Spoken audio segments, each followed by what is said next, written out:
laakiin adduunka technology dadka kuwa ugu dambeeya gaadhaheedka ugu dambeeyey marnaba booska ma maarmaan boosku waxay qaataa waxaan email qaadahay waxay qaataa waxaanad Facebook geli karahay waxay qaataa waxaanad WhatsApp iyo social media iyo meel kaletoona aanad ku diri karin bay boostu qaadaa boostu waxa weeye adeeg jiri doona inta bila'aadan jiro kol boosta la isku marin jiray sidoodii bay yihiin qof aad invitation card u dirayso qof aad hambalyo u dirayso qof aad fariin yar u dirayso waxyaabahaas waxaa laga yaabaa inay imika noqdeen automated oo dee adigu aad social media aad kula xidhiiri karto qofkaad la xidhiidhisay hay-addaad la xidhiidhisay ciddaad la xidhiidhisay amba dalab iyo codsi iyo wixii aad matalan oo kala gudbinaysay waa laga yaabaa laakiin adeegii aasaasiga ahaa ee boostu sidiisii uu yahay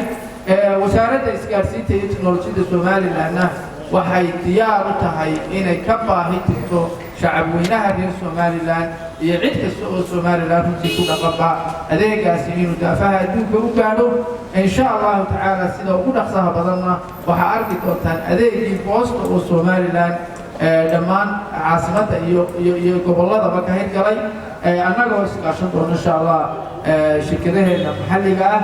amba ganacsatada reer somaliland markasta iyaguna heeganka u ah wixii horumaray dalkooda ah inay ku dhaqaaqaan aad iyo aad baan runtii adduun waxaan doonayaa maanta oo bishu tahay 9 bishii 10aad 2019 oo aastaysan oo saacaddan maanta aynu taaganahay ama halkan aynu taaganahay caalamkoo dhan lagaga taagan yahay la xusaayana maalintan la yidhaahdo World Post Day ama maalintaa sida agaasimaha guud u sharxay la aasaasay ururkan ay ku bihoobeen isbahaysiga boosaha caalamka oo dhan ka jira dabcan boosaha caalamka markaynu leenahay dadka caalamka joogo dhan baa lala hadlayaa maaha waxa weeye dad gaar ah dad la ictiraafsan iyo dad aan la ictiraafsaninba way ku jiraan ururkani waa urur isbahaysi madax bannaan waxa weeye oo waxa weeyaan la samaysto laba nooc baa looga qayb galaa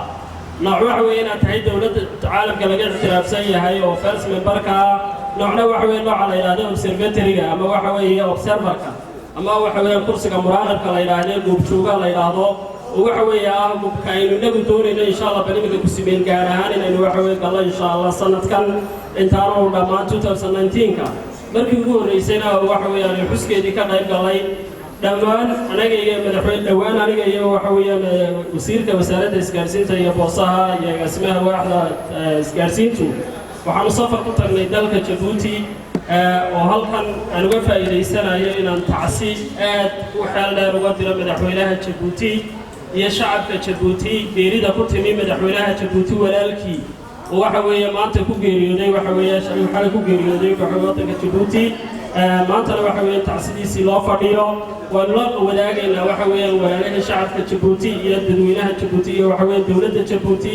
iyo madaxweynaha Djibouti waxa weeye inaan kala wadaagno waxa weeye tacsida geerida ku timi walaalkii waxa weeye inna lillahi wa inna ilayhi raaji'uun kullu nafsin dha'iqatul maut markaan ka gudbo tacsida waxaan sii gudbayaa waxa marka hore waxaan aad ugu mahadnaqayaa wasaaradda isgaarsiinta iyo boosaha oo halkan martiqaadka noo soo fidisay inaan ka soo qayb galno maalintan la xusayo ee la xusaysa shaqada iyo adeega aan u qabanno bulshada hadal badan inaan idhaahdo ma soo kicin keliyaata waxaan isku dayayaa kelmado yaro kooban inaan ka idhaahdo DHL iyo waxa ay qabato DHL waa shirkadda adduunka ugu ballaaran markay timaado logistics-ka waxa la yidhaahdo ama isgaarsiinta alaabooyinka adduunka oo dhan waxayna shaqaynaysaa muddo 50 sano ku dhow absolute way gaadhay laakiin 50 sano muddo gaadhaysa ay shaqaynaysay daafaha dunida oo dhan loo kale markaan ka hadalno ama dalka gudihiisa DHL waxaa laga furay Hargeysa Somaliland 1998 oo markaa imika ku siman muddo 22 sano gaadhaysa dalka gudihiisa ka shaqaynaysa adeegyada ay DHL qabato waxa weeyaan inay DHL alaabadaada inta ka qaado daafaha meel kasta dunida aad u diraysid ay ku gaarsiin karto isla markaana ay kugu gaarsiin karto qiimo macquul ah iyo waqti munaasib ah isla sidaas la DHL waxay kaaga soo qaadi kartaa adduunyada meel kasta aad ka dalbato alaab ku taala ama document soo noqoto deetan markasta waxay u heelan tahay raaligelinta bulshada ama ummaddan ay u adeegayso intaasaan kusoo koobay postal day-ga haddaan intaa usii dhaafo sahal transport and logistics baan anigu ka socdaa anigu shirkad ahaan sahal maanta waxaan kaga qayb gelinaa adeega posta waxaan ka shaqaynaa dadkii alaabaha laakiin iminka indetailed ah waxaan usii dibgeli doonaa uun qaybta boosaha sahal waxaan bilownay anigu boosaha 2015 June baan bilownay muddo laga joogo 4 sano 4 sano alaabaha qaabkaan u dirno isbedel badan baa ku dhacaya iyadoo aan la jaan qaadayno transformationka technology-ga ku dhacaya dalka Somaliland iyo caalamkaba isna ku dhacaya la jaan qaadayno caalamka technology-da siyaasiyiinta isbedelka ku dhacaya waxaan 4 sanaba 4 qodob ee noogu muhiimsanay sahal alaab diristu waxa weeyaan on time inaan alaabta ku dirno time of delivery inaan ku dirno communication inaan iyadan samayno iyo reasonable price inaan ku dirno 4 qodob ee noogu muhiimsanaa weeyaan si on time in alaabtiisi ku gaadho meeshii gobolkii loogu talagalay ama magaaladii loogu talagalay iyo safety inay alaabtii noqoto oo alaab aan inay qof warwar ka qabin inay ay ka xumaato amba ay ka jabto amba uu warwar ka qabin oo safety iyo iyadana muhiim noo ah iyo reasonable price oo qiimo macquul ah oo qofkuuna una ka cabray qiimaha oo qaali ku noqonayo iyo communication-kii oo ah qaybta technology-ga ee muhiimka horumarka badan ka sameynay oo macmiilka amba alaabta diraya amba qofka postal loo dhiibay ee aan meesha gaarsiinayna uu la soconayo alaabtiisu every mail ay marayso alaabtiisu oo markuu xafiiska yimaado ee laga qoro magaciisii iyo numberkiisii iyo alaabtu itemkii ahayd laga qoro ee qiimihiina loo sheego ee receiverkiina qofkii alaabta ugu dirayeyna laga qoro ee isna laga qoro numberkiisii iyo wixiisii oo dhan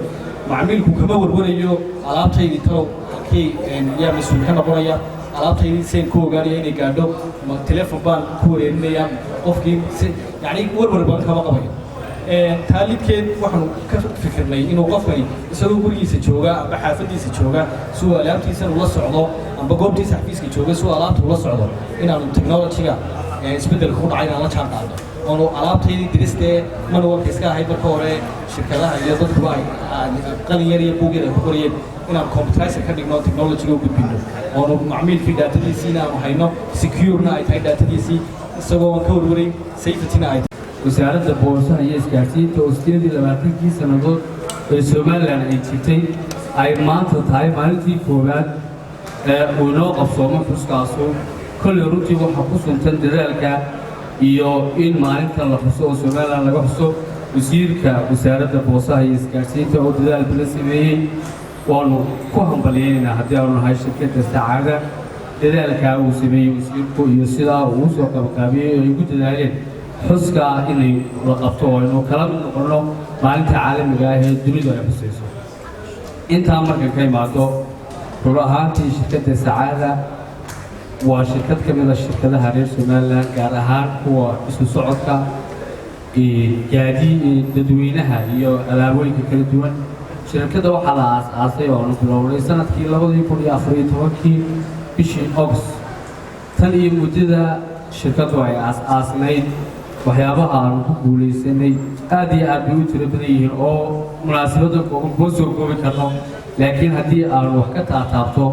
shirkaddu waxay xoogga saartay sidii bulshadu ay uga raysan lahayd gaabiskii dhinaca isgaarsiinta gobollada iyo degmooyinka dalka shirkadda saacada waxa ay focus ka saartay ama ay taargetgaraysay in dhammaan gobollada Somaliland min bari ilaa galbeed ay gaadho adeegeedu u gaadho oo bulshadu ay si fudud isugu safarto oo qofku saacad go'an iyo waqti go'an uu ku gaadho halkii uu doonayay ilaahay xamdigii taasu si fudud ayay noo suuro gashay iskaashiga shirkadda iyo shaqaalaheeda iyo gaadiidkeeda oo wuxuuba ay nidaamsan yihiin baa waxay sabtay in guud ahaan dalka aanu ku fargarayno oo ilaa boorime galbeedka iyo ilaa ceergaabo iyo laascaanood shirkadda saacada way ka howlgashaa way ka shaqaysaa si fududna way u gaadhsaa dadka waxa ay ka kooban tahay shirkadda saacada 3 qaybood waa qaybta dadweynaha ee sida caadiga ah ee safarada ee dadweynaha qaybta alaabooyinka ama bakaarkooga Bariga Galbeed waxa weeyaan waa shirkadii ugu horeysay ee bilowda ama isku xidhka gobolada dadka iyo alaabaha marka shirkadu wax iyadoo aan goboladu inta badan aanay la raacayo baabuur area oo dadkii iyo alaabihii maanta in la gaaro goboladii ay adkaan jirtay ayaa ay sahashay shirkadu inay fududeyso halka alaabaha waxaa maanta anigu aan kusoo bandhignaa ama aan ku xusinaa in ay shirkadda Bariga Galbeed ay noo soo kordhisay adeeg in alaabtii maalinta markaad iminka jarayso aad qaab technology aad ula soconayso tusaale ahaan marka alaabtii aad xafiiska maanta keento aad alaabtii markaad dirto message kuu soo dhacayo alaabtii markay gaadho gobolkii kale message u dhacayo qofkii alaabta ku taale kaa dooranayo sidoo kale marka alaabtii uu macmiilkii uu qaato kii kale dareysaguna ogaanayo kolay horumar ballaaran baan ka gaarsiinay xagga alaabaha oo maanta hadday cirkaaba noqoto iyo hadday noqoto boorama in si dhibir alaabihii la iskugu jarayo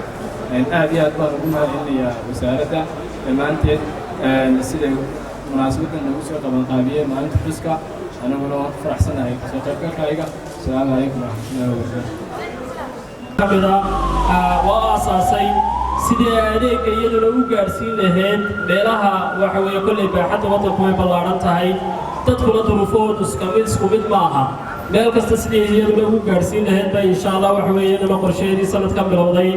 dhowaan sidoo kale waxa weeye waddanka boosaha dibadda u baxaya kollay aad u taagnaayeen boosaha gudaha shaqaalaha shaqaynayeen waxa weeye inta badan shirkadaha gaarka ah aad u qaabilsanaa laakiin dhowaan waxaan waxa weeye la kulannay ama socdaal ku kala bixinay waddanka Djibouti halkaasoo waxa weeye nooga hirgashay in boostii adeegga caalamiga ahaa ay waxa weeye aan ka wada shaqayno waddanka Djibouti ee walaalaha nahay sidii waxa weeye aynu u gaadhsiin kari lahayn alaabteena baahiyeena dadkii waddanka gudihiisu ma wada joogaan dabadiisii waxa weeye baahiyahaasi siday u gaadhi lahaayeen ayay wasaaradda isgaadhsiinta iyo tiknoolajiyadda soo kordhisay dhowaan insha allah waxaanu sugaynaa inuu noo yimaado wafdi ka socdaa waddanka Djibouti uu hogaaminayo wasiirka isgaadhsiinta iyo tiknoolajiyadda iyo informationka iyo boosaha oo wasaaradaad u ballaaran wasaaraddaasi iyo agaasimaha waxa weeye waaxda boosuhu ay halkan inugu yimaadaan insha allah adeegaana waxa weeye la furo dhowaana waxa weeye waddanka waxaanu